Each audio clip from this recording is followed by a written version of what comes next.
Hello and welcome to another video from Cbits Tech. This is the second video I've shot this evening. It's the 16th of January and I've already made four purchases this year, all from eBay for stuff that I fancy treating myself to. And this one isn't the sort of stuff I usually do on this channel, but I did use one of these back in the 90s. As you know by the thumbnail, it's a Psion Revo. I had a Psion 3C and then a Psion Revo, and I bought a 3A not so long ago, and occasionally I get them out and use them for a little project. And I forgot to check how much I paid, so I'm going to put that up on the screen now.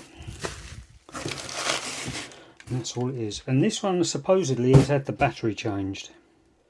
And although I'd like to be opening up the box of toys I bought, which has got a few old TVs in, which I probably will never be able to use, this I actually want to use while I get myself a little bit organised after having a massive 10-day long session trying to get my tax return completed.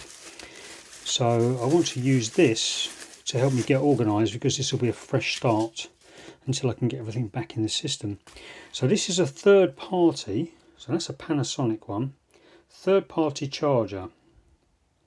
So I'm going to have a look, because I don't think 5.5 volts is right for this PDA. I used to use one of these. I've actually brought a printer in from the garage, which I last got out in 2017, which works with this. So I'll actually have a setup like I had in the 90s, which I can use. Plus the fact my inkjet printer has been failing me, and I've had to repair that as well to get that to work. It wouldn't feed the paper through.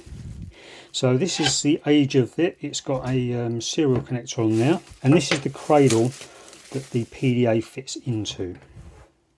So inside these, they used to be powered by rechargeable batteries. I think they were NiCads, two AAA NiCads, end to end, but they weren't removable. They were sealed inside, and it's quite a difficult job to get into them and replace the batteries. This one has been replaced. I'll show you the description now. And from memory, it was the batteries have been replaced, and but it's when you play a loud sound, the power goes off, and to me that means the battery is too weak. So I don't know what quality batteries they put in there. But now I've got, that's a nice leatherette case for these, really. This used to go inside my inside jacket pocket. So there it is, Psion Revo. And to get into it, you have to take this top off, and that's why that is slightly bent. You have to take that off and then unclip the back, the silver part there, to get in. And it's too big a job for what I like. I doubt it's charged. It's not. But there's a charging port on the side. Oh, there it is. And the voltage on that is, let's zoom in. Is that 5 volts? Let me look. There it is. We can just see it's 6 volts, centre positive. And the charger is 5.5 volts, centre positive. So that's handy. So the plus points to the inside and the minus points to the outside, so that means it's centre positive. You've got to get that round the right way. So shall we plug it in? And there's two ways you could charge it. You could charge it just with the, oh yes, that's another thing, the charger inside the unit, inside the PDA itself, is broken. But what you do is you plug your charger into the charging cradle cable. So that plugs into an old-fashioned computer, and then let's just undo this, and we can plug that into there. I think it's the wrong size. No, it's the right size. I think it's switched on, and then you can charge the PDA in the cradle. So you can see now it's charging, and we'll turn it on. Yeah, no power yet.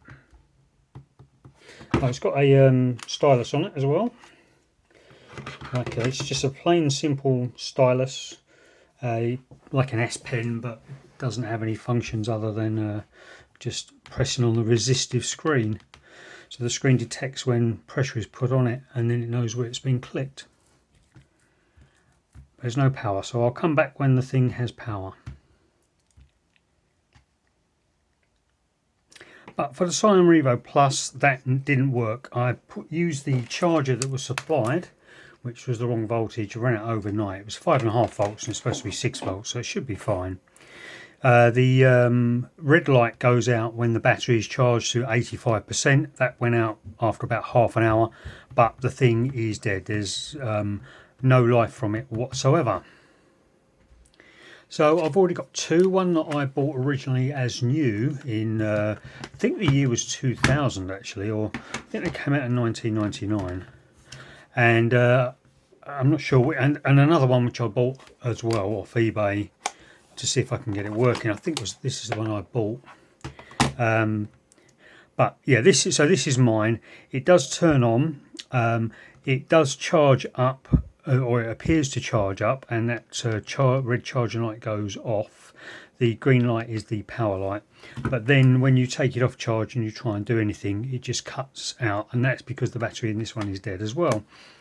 And this one is the same as the one I recently bought from eBay. It doesn't turn on even when it's not on charge, and that means I think the battery is completely dead. So I asked the seller for advice. I sent him a message saying, you said that you replaced the battery 6 months ago, and but there's no power for it. It appears to be charging, but it doesn't turn on. Do you have any advice? And he said he's not really a Psion expert. He did replace the battery, but clearly something's got broken in transit. But I think what had happened was he replaced the battery and maybe left it on charge. I did some research. I thought these might be NiCad batteries, and if he's replaced it with a nickel metal hydride battery, then leaving it on charge with the wrong charging profile, it will get a trickle charge, which is above 1/10 of C. If it's less than 1/10 of, so if your battery has a rated ampage of 900 milliamps, 900 milliamp hours, 1C is 900 milliamp for charging. If you charge at 1/10 of that, so Big Clive tells us, of 90 milliamps or less, then you can't overcharge a nickel metal hydride battery. Apparently self-catalysis means that some of the chemicals turn to gas, but then they'll be reconstituted back to the chemicals in the battery. But if you do it over 1/10 of C, then that gas just basically escapes from the battery, and that will kill the battery. And I wouldn't imagine that this charges at less, on a trickle charge, less than say 80 or 90 milliamps. So, but I did some research, and I don't think it is NiCads in these. I think these were nickel metal hydrides when they came out. So maybe I've now got 3 of them all with their batteries, and they're tricky to repair because there's hardly enough space in there for the batteries as they are. It's 2 AAA batteries in there, but without the charging pip at the end. Let me find a battery. So this is a AA, but imagine it's a AAA. That's the pip at the end. The batteries that are in there are 2 AAA batteries without this. They're just soldered to, not soldered, welded together. And if I get, I'm thinking of replacing them with 2 standard Amazon rechargeables, AAAs, but with the pip. And from what I read, they won't fit in the housing. So I might take it to pieces, but it's quite a fiddly job. So, but the guy did give me a refund straight away, even before he sent me the message saying that he would refund me. So what I might do, I've now got 3 of these which are no use. What I might do is use this one as a practice one and see if I can take it to pieces and replace the battery pack with just a couple of AAA rechargeables that I've got. And then this one has got a problem with the charging port as well, which is broken off inside. That might just be a soldering job. It might be that the actual socket there is soldered to the motherboard and the solder's broken off, in which case I'll easily be able to repair that as well. So yeah, there's a possibility that I might be able to repair these as well, but it might not be worth the time. I think they go for about £60 working. So that's it for that. So that wasn't a very good purchase, but he did refund the money, but it was a bit of a waste of time. Meanwhile, I realised that this has been repaired. It looks as if it's been repaired without switching a positive and negative, but I think I'm just going to dump that. I'll get a third-party one aftermarket if I need one. So that's all for this video. So if you've got this far, you either liked the video or you fell asleep. So give me a thumbs up on the video. Subscribe if you haven't already done so, because that really helps the channel, and I'll see you in the next video.